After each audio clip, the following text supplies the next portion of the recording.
every Yontef is a Moyadim L'Simcha, but B'negea to Sukkos, it's called Zman Simchasenu.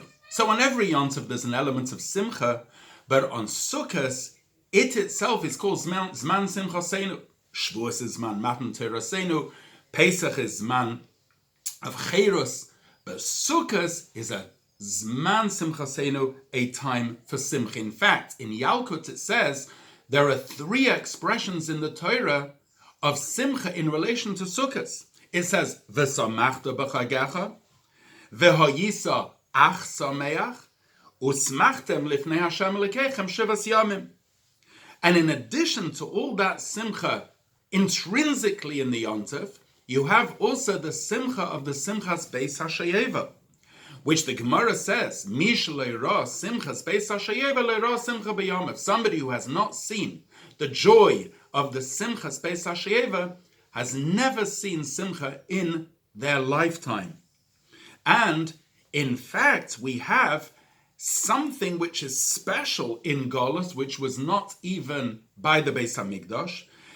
By the Beis HaMikdash, the Simchas Beis HaShayeva only started the second night, whereas now in Golus we can start dancing and celebrating the Simchas Beis HaShayeva already on the first night of Sukkot. So in general, we have a time of Simcha and we have the Simchas Beis HaShayeva. Now, the fact that Chazal say, Mish lo yira Simchas Beis HaShayeva, somebody who hasn't seen the Simchas Beis HaShayeva, has never seen Simcha in their life, is somewhat perplexing. Because after all, in general, mitzvahs need to be done with Simcha, and there are many other occasions where min haTorah, one has to enjoy the Simcha. So why is it that by Simchas Beis HaShayeva, especially Chazal say, somebody who didn't see the Simchas Beis HaShayeva has never seen Simcha in their lifetime? So there are plenty of other occasions when we need to be b'Simcha.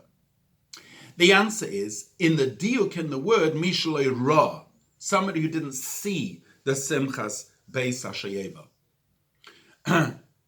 But again, that seems to be something, if you want, from the side, a detail in the Simcha, the fact that you're seeing it. What is so special about seeing the Simchas Beis HaShayeva? The answer is that when you see something with your own eyes, it becomes real. It becomes absolutely true. And that's one of the reasons halachically why ein eid na'asa dayan, a witness cannot become a judge in the case, because somebody who's actually sees something is not partial, is not impartial anymore. And therefore, shleimus hasimcha, complete simcha, is when you actually see it with your own eyes. As is explained in the famous Hemshech of Samach to Samach, that the whole tuchuna of Simcha, the whole dynamic of Simcha is one of Pritzas Hageder, is breaking through boundaries, in which the Simcha takes a person out of any limitations, any boundaries of Seder Hishtalshalos, of the chain order of creation, of all differences between people. We see literally that at a time of Simcha, people who have differences between themselves coalesce and become together. And that was seen in the Simchas Beis HaShayeva in a real way. The Simcha bulldozed, if you want, all boundaries. And that was true in the Simchas Beis HaShayeva. And what is specially over here in its connection with Sukkos is the fact that Sukkos comes straight after Yom Kippur. What happened on Yom Kippur? Yom Kippur is called Yom HaKippurim because on that day, the second set of luchos were given to the Jewish people. And Shlomo HaMelech describes it as Yom Chasunosei. It was a day of Simchas Torah. It was a day of great celebration of the Torah because the sin of the golden calf was forgiven. The second set of tablets were given. So if you want, the Torah, if you want, was renewed. And being this wedding, this chasana between God and the Jewish people, there's tremendous simcha of Yisrael umalka bilchedohi when you have the Yidden and the Eibishter together. Now, the greatest simcha, of course, is that of a wedding, because at a chasana, you have the joining of the chasan and the kala. This brings down the koyach ha'ein sof, the power of the infinite down, physically as well, so that they can procreate ad infinitum. And when a person sees a wedding, it just generates tremendous amounts of simcha. And the same thing is in the true of the chasana of the Jewish people and Hashem, which of course includes also the neshama as it is within the body. And that's why La'asid Lave, when we'll have the ultimate marriage of HaKadosh Baruch Hu and the Jewish people, you'll have literally then a revelation of Atzmus, of the very essence, as it says in the Pasuk, V'nigla Kved Hashem, that the glory of Hashem will be revealed, V'ro kol basa yachdav, and all flesh will actually see. And sort of a little bit of that was seen at Matan Torah when it says, Ata hareis aladas, you showed us, Hashem, your glory at the time of Matan Torah. The full wedding and revelation of that simcha will be in time to come. And that's why there's such simcha in Sukkos and during the Simchas Beis HaShayeva, and that's why it says somebody who didn't see the Simchas Beis HaShayeva has never seen Simcha in their life, because when you see it, it becomes so real. It is literally the revelation of the joy of the marriage that took place on Yom Kippur. And it comes with Torah, because it says, Ushavtem mayim b'sosein, you should draw water with great joy, and ein mayim ela Torah. So this Torah which we received on Yom Kippur, the second set of luchos, that is so celebrated during the festival of Sukkos.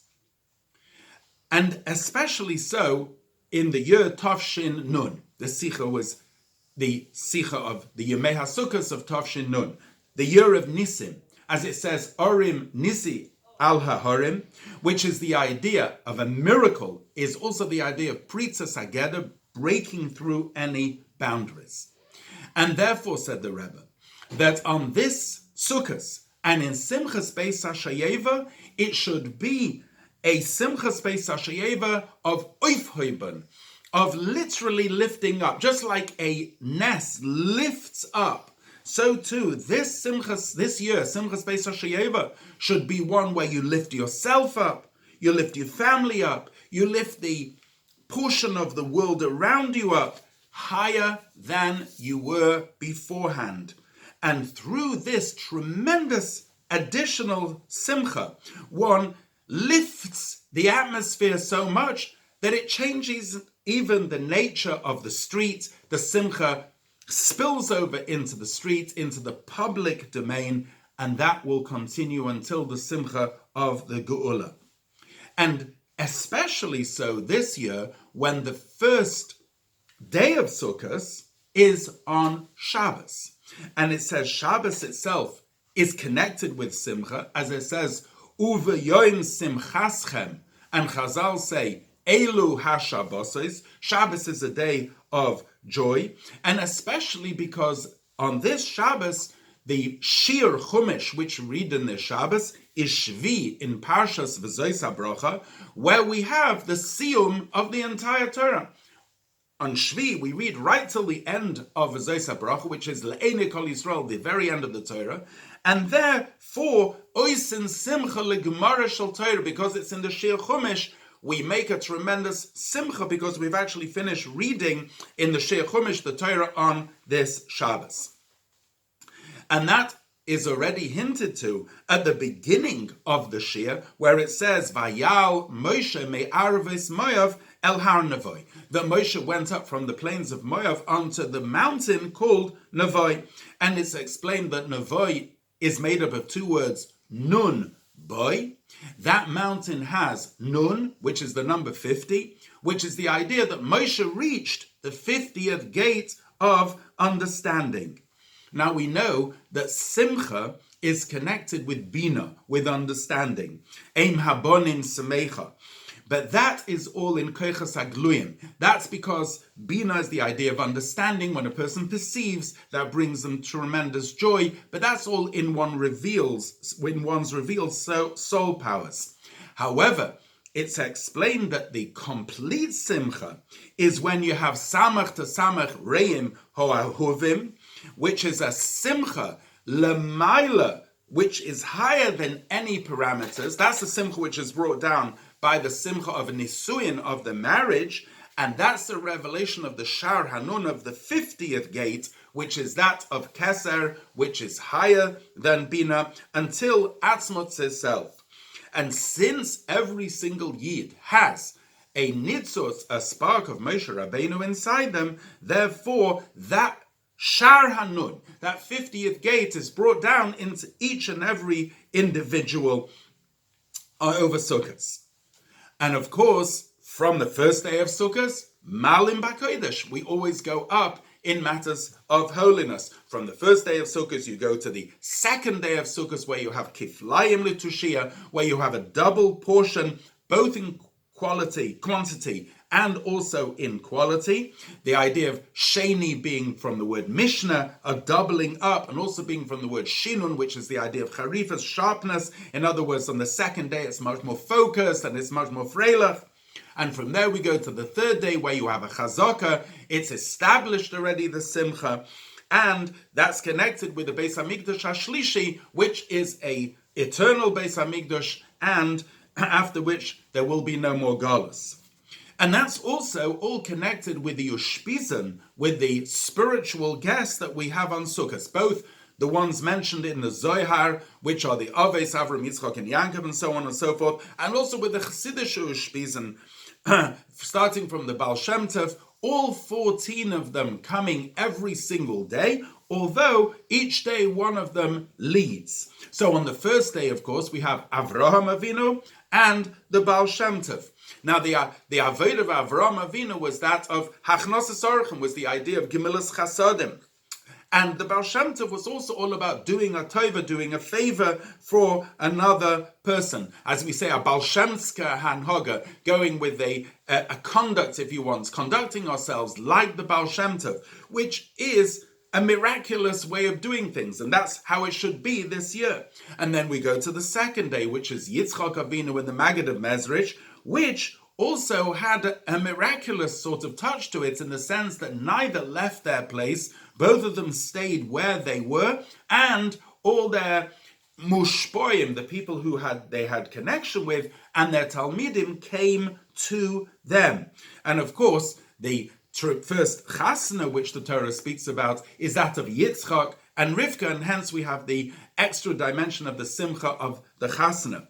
And the third day, of course, is Yaakov Avinu and the Alter Rebbe, both of whom exemplify Torah. Yaakov was a Nishtam Yoshe Beholim, he sat in the tents of Torah. The Alter Rebbe was Shnei Oyer, illuminating the world with the double light of Nigla, with the Shulchan Aruch Harav, and Tanya. And therefore we have the idea of the celebration of Yom Chasunasei, of the day of the Chasen of Yom Kippurim, being Zeh Matan Torah, being the giving of the Torah, and that the second set of Luchos were given on that day. And from there, Malim B'Kodesh, we go up all the way until the tremendous Simcha of Simchas Torah, where there is the breakage of all boundaries, until we will eventually celebrate in a revealed way the marriage of HaKadosh Baruch Hu and the Jewish people with the Gula Mitzvah Hashlema. And there we will witness Simchas Olam al Rosham, the greatest possible ever Simcha that will be seen with our own eyes. May it happen speedily in our days. B'Karev Mamash.